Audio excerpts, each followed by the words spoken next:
Hello, and you're all very welcome along to the latest Champ.ie podcast, Ireland's premier horse racing podcast in association with Boylesports, Gowran Park Racecourse, EJ Menswear and Shamrock Thoroughbreds. It is our Connor and Bryan Cooper. They've gone clear by 10 lengths. The danger now is in front. The eighth and final flight. He is over safely. Our Connor is clear and away. Don Cossack is 4 lengths clear as they race on up the hill in the Tamiko Cheltenham Gold Cup. And Don Cossack for Jigginstown and Gordon Elliott and Bryan Cooper will win the Tamiko Cheltenham Gold Cup of 2016. If you haven't already, be sure to like this video and subscribe to the Champ.ie YouTube channel, as it helps to get horse racing content out there to the wider audience. Barry and Brian look forward to discussing your latest #Cheltenham Ante-Post selections in the comment section below. We're on the road to Cheltenham again. Boylesports. Don't just bet, choose wisely. Yeah, so hello and welcome back to the Road to Cheltenham Challenge, episode number 5 of the season, with myself and Bryan Cooper. Mr. Coops, what a weekend, vintage weekend, of course, in terms of those 2-mile champion chase contenders. And Ergumine obviously down at Cork, but John Bon, well, I have to say, I have to hold my hands up, Brian. I suppose I wasn't on his side heading into the weekend, but he proved me wrong. Yeah, he was very impressive. I think Sandown suits him, a lot of jumping, flat-ish kind of, there's no undulations in the track really as such. And Nico seems to get on really well with him. He needs to be ridden kind of positive and forceful, and I think it really does suit. Good performance. If you were to ask me to pick one of which was the best one, he was by far better. I was more impressed with him than Ante-Post, but we'll get into that later. But no, good performance on very testing ground as well. Absolutely, Brian. I suppose this show proudly in association with Gowran Park Racecourse, the premier racecourse in the southeast of Ireland. Boylesports, of course, our betting partner. EJ Menswear up in Sligo and Shamrock Thoroughbreds, of course, as well. Which big shout out to Stephen Thorne, had a winner, of course, at Dundalk on Friday night. Last chance to enter, Brian. We're taking entries up until week number 6 officially, but really you want to be getting your selections in. We've had over 70 entries into the competition, the Road to Cheltenham Challenge. And look, the feedback has been absolutely brilliant. The questions every single week. Get your big questions in for next week once again. Myself and Brian will be delighted to try answer them for you. And yeah, of course, a really enjoyable series thus far, but still an opportunity to enter the competition. Get your selections down below, of course, for week 5. And if you haven't started already, we're still taking entries, as mentioned. And the prize on the eve of the Cheltenham Festival is that VIP trip, of course, to the Boylesports Irish Grand National. So really looking forward to the show. Brian, as always, we're going to kick off. Let's have a look at the agenda quickly, because star ratings first, the Tracker Horse once again this week. The competition, will highlight that once again. I think the EJ is announcing the winner on Thursday, so still an opportunity to enter the Christmas EJ Menswear competition. We'll look at the Ryanair Chase. We'll answer a couple of questions from our viewers, and we'll put in our selections for week number 5. But star ratings, Brian, look, you alluded to it. John Bon, you were very, very impressed. We'll come on to Ergumine in a moment, but I'm absolutely disgusted you've only given him 3.5 stars. John Bon, take it away. Yeah, look, I couldn't have faulted him. He barred a ditch.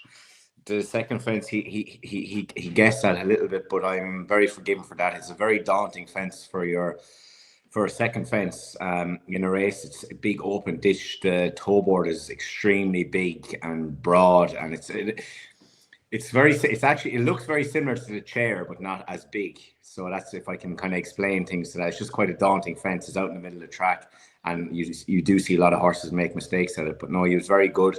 And I thought, I was actually sitting on the couch with a friend of mine, Richie Condon, there beforehand, and we were saying ground could be an issue, but certainly wasn't. The ground looked very testing there, but it didn't bother him. He showed real guts, and he just galloped him into the ground. Calixinos ran well. He's probably not a real grade 1 2-mile chaser. He's probably 7 pounds below the top level, but I thought it was a good performance. And in what has probably left my eyes a little bit open for this, the 2-mile division after Ante-Post's performance, I just think he deserved a full 5 stars, and might get his crack at the champion chase if he gets there in March. Would you think he's a better horse at Sandon than he is at Cheltenham? I know. I think they just need to go out and ride him. Go on, let him rock. Jumping is the name of the game. 2-mile chasers, You know, you look at some of the greats, they were spectacular jumpers. And I think if they jump out over 2 mile in Cheltenham and let him have it, put it this way, if I was still riding and I was riding, that's what I'd be doing. I'd be jumping out and letting him go. He could, because he has stamina and he does stay as well. And if they did that in a champion chase, he could take a bit of pegging back. Yeah, Brian, obviously we've put in an Energy at 11-1 on the series thus far. I think it was week 2 selection for both of us. We both agreed. Look, I suppose looking at his career to date, I mean, he peaked at a rating of 176, I think, officially. Obviously, this was his reappearance, 500 days off the track, 11 now from 13 over fences. Why on earth, Mr. Coops, have you only given him 3.5 stars? Because I don't know what he won, being honest.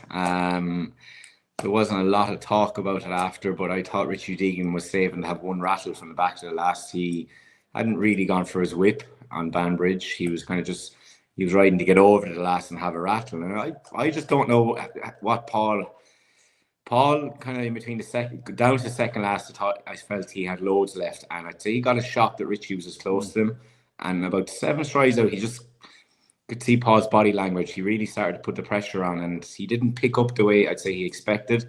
It was unfortunate to what happened to Banbridge, but I don't know, was he home and hose now? Banbridge stays well, and Banbridge, in fairness, look, was giving him weight, Brian, but I just thought the ground being the way it was, I mean, it was officially yielding ground at the weekend. Do take your point that maybe for a stride or two, looking at Paul's body language, but he absolutely ploughed the third last out of it. I just thought there was a lot there to like in terms of his enthusiasm, the way he galloped, the way he jumped. And Dino Blue, I mean, I think Willie said it after the race that Dino Blue was, I think Mark's plan was to make it. He couldn't even lead him to the first fence. What did you make of that? No, look, but Cork's a sharp track, and Energy is a forward-going horse, and he likes to get at it and jump. So Paul obviously felt that was the thing to do with him. I'm not taking away. It was a great performance. It was good. He put some very good horses, made him look very average behind him. But I just don't know if Banbridge had an imparted company with Richie Deegan. Would we be having the same conversation today? You know. So the jury's still out yet. Has he come back? He is 11, I think. Is he, or 10? He's 10 going on 11. 10, 11. You know. Yeah. So. He's not. But look, he's not got a lot of miles on the clock. So, but it's not going to be getting any easier for him. So I'm just going to sit in the fence for a little while, and I like to see if he goes to Clarence House, as Willie suggested. He probably will, because Christmas is going to come a little too soon for him. I'll sit out till then, and then I'll make my mind up if he's a worthy bet for the champion chase. I think I would see it a little bit different, given the fact that Banbridge did have that, I suppose, race fitness as well on side. Energy 500 days off the track. It'll be interesting to see, I suppose, where he goes next, and does Willie, I suppose, campaign him sparingly now with a view to Cheltenham. 16 runs, you mentioned. He is likely to race for a 10-year-old. I thought I saw enough, though. I'm positive here in the Energy. In your scarf. Going forward. Have a look at, I suppose, Jasmine DeVoe, Brian, because a lot of people were crabbing the performance. Obviously, the champion bumper winner from last season. Coming down towards the last, it looked like he was going to cruise in, but met it on an awkward-looking stride. Yeah, jumping wasn't great the whole way through. He was a little bit deliberate. He liked to get in. He wasn't fond of having it cut. He's not the biggest horse in the world. And, he wasn't just a natural, put it this way, if he's going to be a supreme novice horse, he's going to have to be a lot more sharper. Otherwise, he'd be going down the Ballymore route. But from what he did from the back of the last to the line is what I liked. He rooted the last out of it, but 4 strides at the back of it, Paul got a hold of him, and he accelerated to the line. And Navan, it looked tough work there, even though they were only giving it yielding to soft. There was a strong headwind. They bypassed the 4th last, which would suggest the wind, that was a crosswind. So basically, the wind would be coming straight into it. It was a headwind they were facing into, and he quickened up like a proper yoke. I'd say if they can. He doesn't seem, he races a little, he's not in Paul's hands, so his options are open. If his jumping doesn't slick up, will Willie decide to go down the Ballymore route? He has his options, or sorry, the what do we call it? Turners, the Turners now. But he did that with Faheen. So I was impressed. The ability is there, the engine is there, and if they can sharpen up the jumping, I think he's going to be going places. Might have to get out the scarf once again, Brian, for Real Atlantique. Obviously, the same colours. Tony Bloom's runner here. I got to say it, Brian. I actually thought it was, to my eye, it looked the best novice chase performance that I've seen all year in terms of, if you're looking at it overall around the jumping. I mean, he's come 9 lengths clear at the end of Waterford Whispers, who's definitely going to make up, I think, into a nicer chaser. Ran a cracker in the Martin Pipe, which is always a race, I think, to follow every single season. He was rated 143 over hurdles last season. People were crabbing him, Brian. You know, I suppose, how strong was he in a finish? He only won 1 from 6 of his starts over hurdles. Interesting, Willie did comment. I think it was down at Cork when he was interviewed and he was asked about it at Antique. Asked about the performance, and he did say he might campaign him sparingly this season, maybe not give him as many runs because his form tended, well, last year petered out towards the back end of the season. But Paul was very, very complimentary afterwards. Did say, I think the phrase was, he's class and he's filled out plenty, he's come on plenty in terms of his physical shape for this year. I was very, very impressed. What trip though? That's the question. I wouldn't be surprised to see him back over 2 miles. A lot will probably depend on Ballyburn, but I just thought he was brilliant. What did you think of him? Yeah, his jumping was exceptionally good. Navan was a tough jumping track.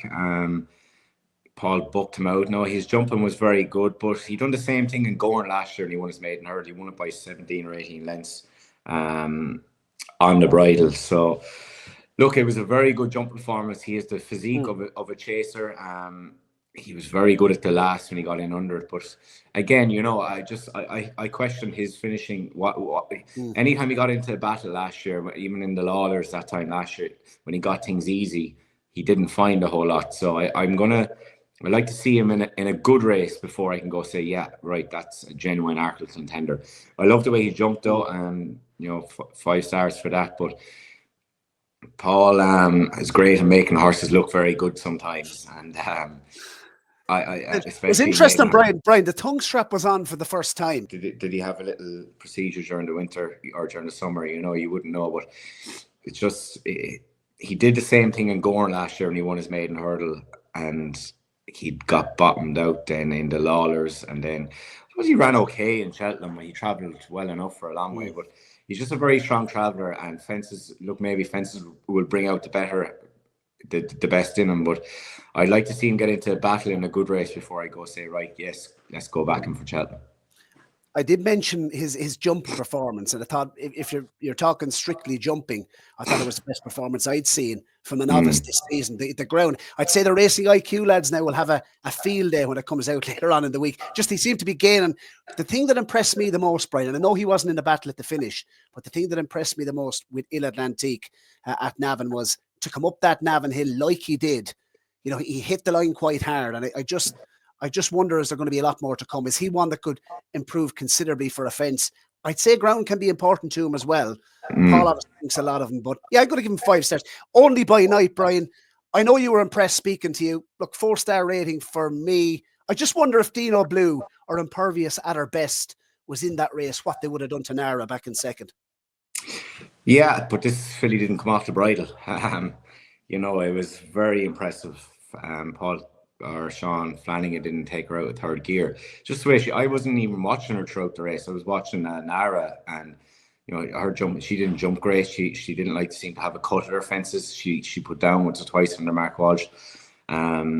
But it was literally like this filly just jumped in at the back of the second last and arrived on.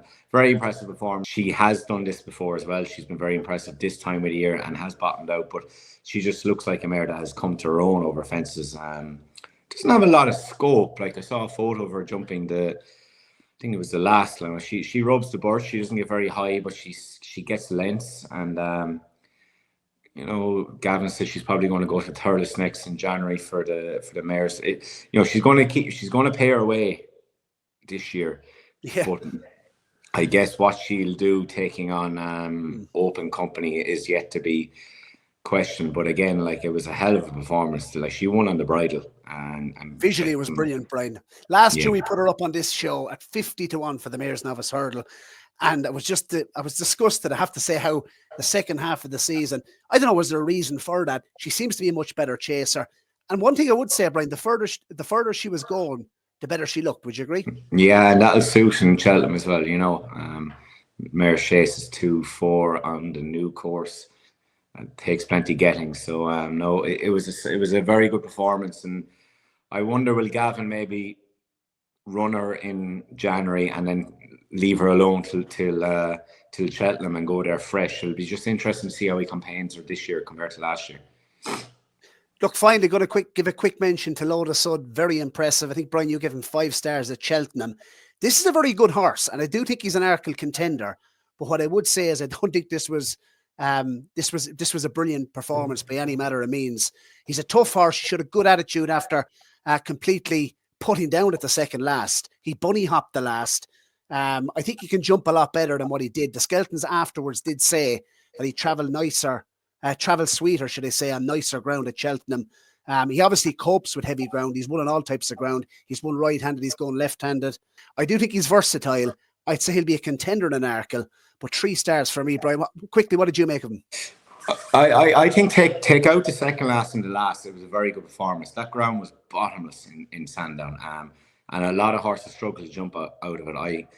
I said after jumping 2 fences at down memory lane was beaten, it looked like his 2 legs were tied together. He couldn't get out of the ground, and even the second horse, Gordon's, who is an incredible jumper, he guessed it one down the back as well. So I thought it was a good performance. He was very good down the back straight, winged fences. I'd say a proper strong run 2 miles, what he wants.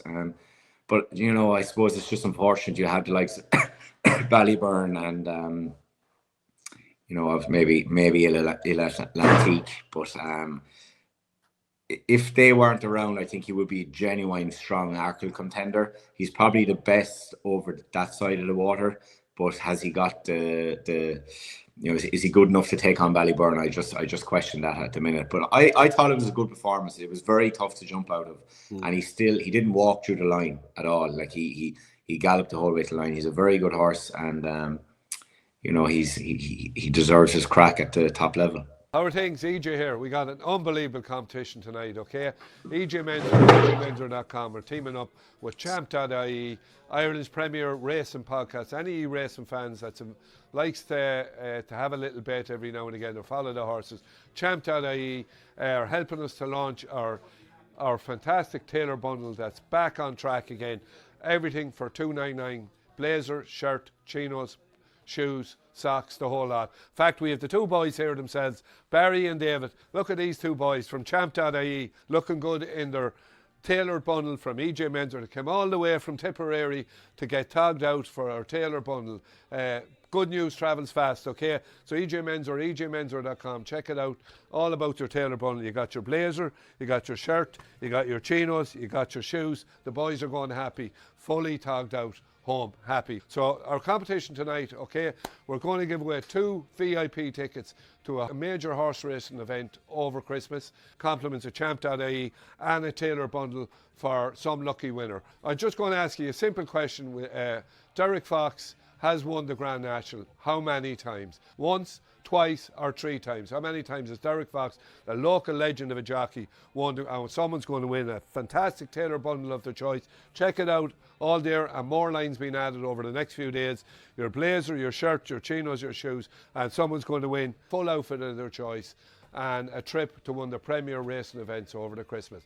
Don't forget, check out Champ.ie, check it out on YouTube, and get all you want to know about horse racing. The boys will look after you. Yes, brilliant to hear from EJ, of course. So once again, and still an opportunity to enter that Christmas competition. All you need to do, of course, is let us know the answer down below. Brian, let's kick off next section of the show. Track or horse? What have you got for us this week? I'm going to keep it close to home. A horse of my dad's that ran yesterday called Ante-Post. Ran a very good race. I've been off the track for over nearly 430 days. He's a half-brother to a horse called French Seal, who many might remember a couple of years ago bolted up in a maiden hurdle in Leopardstown, was bought by Joe Donnelly and to go to Willie Munn's. Never ended up getting to see the racetrack again, but I remember I did a bit of work one day up to Curra and Paul Townend rode him before Cheltenham, and I've never rode a bit of work like this. But no, this horse ran well and he jumped exceptionally well. Probably wants to step up and trip. The winner of Henry de Bromwell's had good bumper form. It was second behind Sporting Glory, and who's come out and won a maiden hurdle in Galway. And Willie's was well fancied. Probably didn't jump as well, and I just thought there was a lot to take from it. They pulled 12 or 13 lengths clear of the fourth horse Jimmy Magnus, who's well thought of, and just like the performance after being off the track for so long. I think he'll improve from the run and would be worth keeping an eye out for the rest of the season. You know, bit of softer ground around Navan or Naas. He's definitely up to winning his maiden, and just thought I'd keep it close to home this time. Yeah, he certainly did catch the eye, and Brian, definitely one to look forward to going forward for your dad. I'm going over the water, Brian. I'm going to head to the John Joe O'Neill yard and a horse called St. Davy on Friday, of course, at Sandown. Made his chasing debut in a Grade 2 contest, handstands the winner. The winner had an uncontested lead. I thought St. Davy definitely travelled and jumped like the winner throughout, and he looked like he was going to come and challenge big time, I thought, coming to three out at Sandown.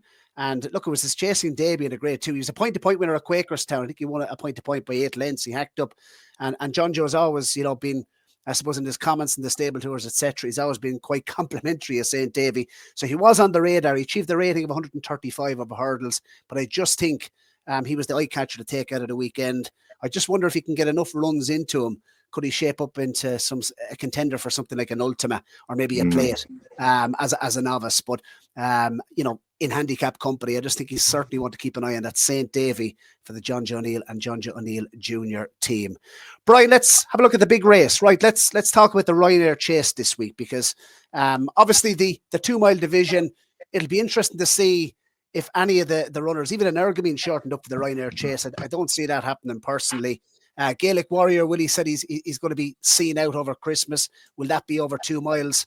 Could he maybe head down to Tramore on New Year's Day? He's won at Tramore, of course, in a maiden hurdle previously, as has El Fabiolo. They're 6-1 joint favourites for the Ryanair. Spillans Tower priced up at odds of 6-1 as well. So co-favourites with Boylesports. Grey Dawning 8-1. John Bon 8-1. Surely not at this stage, Brian. What do you like? Is there anything jumping out of the price for the Ryanair Chase? Sure, it's very hard to see what's going to go where. I maybe Ile Thompson maybe could be a shout. I read earlier that there is an option that he could go up and trip. He won 3 Grade 1s last year. It was very impressive. Yet to see him. I'd imagine he might reappear at Christmas. But he's just a shout. Maybe Found a 50 who beat Banbridge in Navan last week. He's 2 from 2 this year. Probably 2 miles. He's been very good over 2 miles, but because that Champion Chase division is strong, Will Gordon just step him up and trip. He's won a point of points, so there's no reason to say why he won't stay. It's very hard to tell. And then, I did think, will JP try split up all the Gold Cup horses? Will he go down this route with Spillans Tower? He looks the most speediest of the 4 to 5 he has for the Gold Cup. They rode him at Patience over 2.5 miles. He seems to have a nice turn of foot. Will they go down the Ryanair route with him this year? So it's hard. I'm struggling to pick out one, but maybe I'm just going to stick with Ile Thompson. He's solid. He's solid Grade 1 form last year. He seems to be settling a lot better since he's got a fence in front of him, and he probably wouldn't be surprised if he lined up in this race. Is El Fabiolo potentially the forgotten horse? I mean, through the form lines of the Arkle, I know he's by Spanish Moon. Is stepping up and trip to 2 mile and 5 furlongs at Cheltenham? I know Willie has mentioned that that's an option. Could we see him at Tramore on New Year's Day? I think he did say we won't see him until maybe early in the new year. Could it be as early as New Year's Day down at Tramore? El Fabiolo, look, at the prices at the moment, the ones that might rock up into the race, I think it's probably likely that he will. And I think he might be a forgotten horse. The one, I suppose, Brian, at a big price. We mentioned him already on the show. What about Banbridge if he got his ground? He was disappointing in the race last year, but he has Cheltenham form. Over 2.5 miles, if it was good to soft ground on the Thursday at Cheltenham, he'd have to be a big price. Wouldn't he at 14-1? Yeah, definitely. But I'd say there's no way in the world Joseph would run him back if they're soft in the description of the going. And he did it last year and it didn't work. So I'd say you'd be sitting on the fence for that one. So, but look, I still think he was going to give it a fair rattle yesterday. He's a massive engine. He's won the Grade 1 in Punchestown already. And if this drying weather continues to go the way it has been going, it'll be worth noting in March. Absolutely. I think El Fabiolo is certainly the one, Brian, that I am eyeing up. Right. I suppose next section of the show is the viewer questions, Brian, and we've got a couple in this week once again, and just the first one to mention is Fred Maitland, who said, Brian and Barry, really loving the show. And he's fancying an Ergamine for a top performance in the champion chase. But is it possible to beat John Bon if he remains at the same level or continues to improve? What's your thoughts? I know we've kind of briefly discussed it, but go on, off the fence, Brian. From what I saw yesterday, I think John Bon will give him a rattle. I want to see Energamine again before I go say, yeah, he's won. I know he won on the bridle, and I was raving about it a couple of weeks ago on the show, but I just wasn't as impressed as I would have liked to be. So I think from what I saw, John Bon was a lot more impressive than Energamine, and I think he will give him a fair rattle in Cheltenham if they both get there. Well, you might be glad to know, Fred Maitland, I'm still in the Energamine camp. I thought there was plenty of enthusiasm in his performance. I thought he jumped brilliantly, and look at his jump 5 out as well. I mean, there's still lots left, I think, in Energamine. 16 runs in his life. I know he's 10 years of age. Moscow Flyer, I think Brian was the last 11-year-olds, or maybe the only 11-year-olds to actually win the champion chase, but he is likely to race. So don't throw away the docket, Fred Maitland, or if you are considering backing him, I wouldn't put you off. I think 5-1, he might be the value still in that market. Hi, Barry. Hi, Brian and Barry. Would like your opinion on Cocktail Brew, who obviously won the bumper at Fairyhouse last weekend. He wants to know, is this a champion bumper contender? And where, Brian, do you think he stacks up with the likes of Calypso, say Chance, who we saw at Punchestown? Look, Gardens have been very impressive in the bumpers, but being perfect from my point of view, I don't think the bumpers have been very strong. You saw there on in Navan on Saturday, He Can't Dance. The second horse gave him a fair rattle. Yes, he was very impressive. He's by Cocorico. He cost a lot of money at the Punchestown sale. Was impressive, but to me, a lot of horses of Gardens have been impressive so far. So he's probably, yes, a champion bumper contender. Willie hasn't seemed to unleash a lot of his bumper horses yet. I know he had a runner unknown identity, and there was plenty money for the horse in the race, but he stopped very quickly. Two of Willie's horses have gotten beaten. I think the Brothers Statement got beaten in Punchestown as well the week before. So look, I think Dublin Racing Festival will give us a great gauge of where the bumper stands. It definitely did last year now with, it was a great race. So I think I'd be sitting on the fence to see what shows up in that race at the Dublin Racing Festival in February, and you'll get a better gauge then. What did you make of He Can't Dance? There was lots spoken about him coming into Navan at the weekend. I actually was quite impressed, a lot more impressed than other people were. I was. Is he a champion bumper contender? I'd say no. He looks a big chaser in the making. He doesn't look to have many gears. Fergus Hand's horse ran well. I actually thought for about 4 or 5 tries in between where the last hurdle was, he was going to pick up and chin him. But no, he stuck it out well. But it's just they're not strong races at the minute. I would, look at Gordon. Obviously, he's getting them all out, but Willie hasn't unleashed a lot of them yet. And to be honest, I've been the most, and again, keeping it at home, I've been more impressed with and I'm not the first person. Patrick Mullen said it to me as well, Willie, last week, that he thinks we have the best bumper horse in Ireland at the minute with Amen Kate. I don't think there has been much more impressive than her in the stole. I know it was the stole. Performance worked out very well, and I haven't seen anything as impressive as she has been as anything else yet so far. So we'll sit and watch for another couple of weeks. You might be able to get Kevin Doyle on the show coming up did he have something to do with Amen Kate? Yeah, he bred her and sold her. Don't worry, he's on the phone a lot inquiring to see how she is. So no, look, it was great. It worked out. But funny, Patrick texted me the other day to say that he's I'd say from by the sounds of things that he hopes Willie doesn't come out with anything between now and February. Because I'd say he'd like to ride her in the race in Leopardstown. But no, look, Gardens have been impressive, but the opposition hasn't been very strong. So maybe we might get a stronger idea at Christmas, but if not, I think the champion bumper, it'll give us a clearer option come February at the Dublin Racing Festival after that Grade 2 bumper. Yes, I hope that answers your question, Pat, and thanks very much, both of you guys, for getting the questions in. And make sure and put your big questions in for episode 6 of the Road to Cheltenham Challenge. And just a reminder, once again, we're still taking entries into the competition. Super engagement thus far with over 70 entries, and that prize, of course, on the eve of the Cheltenham Festival, the big prize, a VIP trip, of course, to the Boylesports Irish Grand National on Easter Monday.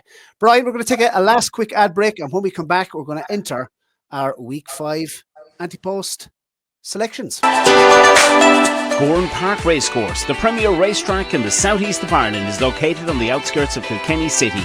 Gowran Park is your #1 choice for corporate days out, stag and hen party events, and an overall great local racing experience.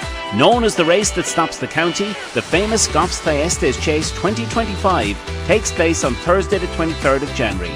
With packed crowds expected once again this January, you can book your early bird tickets online today. Visit gowranpark.ie online, click the link in the Champ.ie podcast video description, or scan the QR code on screen to purchase right now. Eddie and the team look forward to welcoming you to Gowran Park this winter. 150 odds to go. Glenn Gooley, and ain't that a shame from Angel's Dawn. Ain't that a shame is going on to win the Goffs Thyestes, pulling out every stop from Glenn Gooley.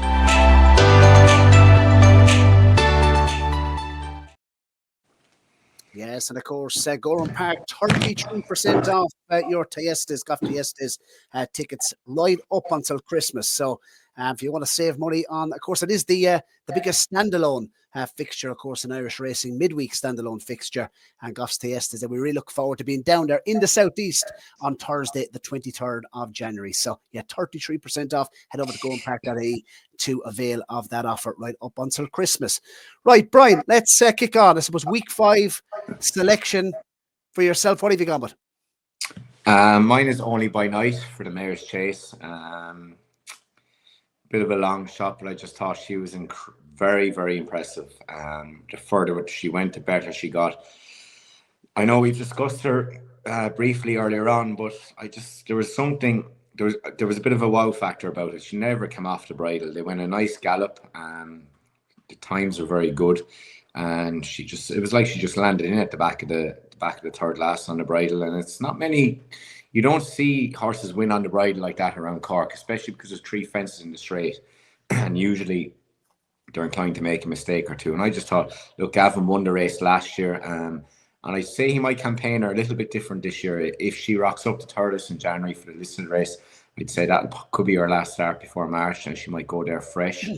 And there was a wow factor about it, and I think at the price you're giving me there now, 14-1, it wouldn't be a bad shout.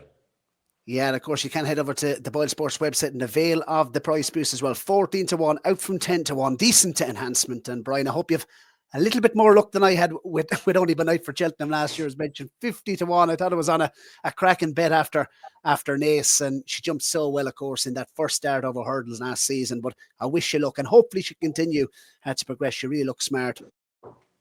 Bit of a flyer for myself, Brian, this week, and it's another mare, owned by JP McManus. And I think Jerry Hannon will have an absolute field day with this one. Caroline Bamboo. You can just hear it, Brian. 18-1. It's enhanced out from 16-1. Look, we haven't seen it on a race course yet for Willie Mullins, but its form in France is working out absolutely everywhere. Now, Caroline Bamboo, look at the race that I suppose it's had 5 starts in France, Brian, on the level. A grade 2 winner over a mile in 6. And was second in a race, a grade 1 contest of Fontainebleau over a mile and a half. And I suppose that was the last time we saw Caroline Bamboo. The winner has since come out and won twice, once over hurdles and once back on the level in Group 1 company. The third was Charisma. And we had Nicky Henderson on the show last week, and he was absolutely raving about the third. Now, they pulled a nice bit clear, I think 6 lengths clear. I just have to say, watching the videos, watching the way she travelled, I think she's a lovely style of racing, and just with her experience and the form working out, I just think 18-1 might be very, very big. She's been well touted, 18-1, enhanced out from 16s, and just looking at the market of that Mayor's Novice Hurdle, I think I'm happy enough to take on Maureen at her current price. I'm not saying she wasn't impressive last season. She was in a bumper at Punchestown when she won very, very impressively, but just given her price, I think there's, Woody has a really good record in the Don Run Mayor's Novice Hurdle, and just I think the comments said it all for me. She could be top end material. So another JP McManus own mare. This time it's Caroline Bamboo. And let's hope Jerry Hannon will be calling this one home on debut, Brian. Hopefully we see it soon. Yeah, good shout. I didn't hear of her now, but I think, did she win the same race Irish Point won, that Grade 1 race, in, if I'm correct, in France? But and Epatante won the race. Irish Point won the same race, and she's by no risk at all. She's a lovely pedigree. Yeah, great sire. So no, good shout, and I'll be interested. I'd imagine she might appear over Christmas, maybe. Absolutely. So Caroline Bamboo 18-1, Brian's put in 14-1, only by night for the Mayor's Chase. We'll recap, I suppose, on our full portfolio next week, Brian, episode number 6. We encourage the listeners, of course, to get their selections down below. As always, give the old video a thumbs up and a like, and let us know your big questions for episode number 6. So really enjoyed it, Brian. I suppose this week, upcoming Cheltenham once again. Are you heading over? I'm just going Friday, going over for the sale Friday, but I'll be back then. Coming back Friday evening, and my dad has a run in Carlisle. Actually, Dart might run in Carlisle on Sunday per Thames qualifier there, so I could be drafted in to fly back over there on Sunday. So we'll see. But look, we're getting closer to Christmas now, and hopefully we'll see some great superstars come out in the next couple of weeks. Absolutely, really looking forward to it. And let us know, I suppose, your big questions for next week. We'll talk to you on episode number 6. It's been a pleasure. On the road to Cheltenham Challenge. We're on the road again.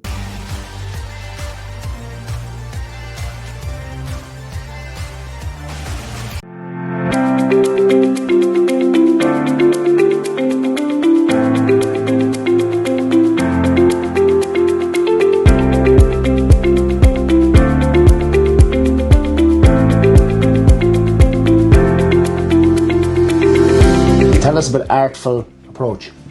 Another horse that we bought the other day at the sales, fresh horse, and again another horse that won in Galway, and our shareholders love having runners down there, so he's a horse now that we would put away as well. Handles good ground and slow ground, and has the form around Galway, so he's a very obvious horse, and I'm sure he'll go down well with our shareholders. Inside the final 100 yards, Louis Cole with Artful Approach, landing in the centre. Cuban Confusion, the stand side. Artful Approach wins it from Cuban Confusion. Louis Cole. Well, it's a win for Artful Approach, first career win for...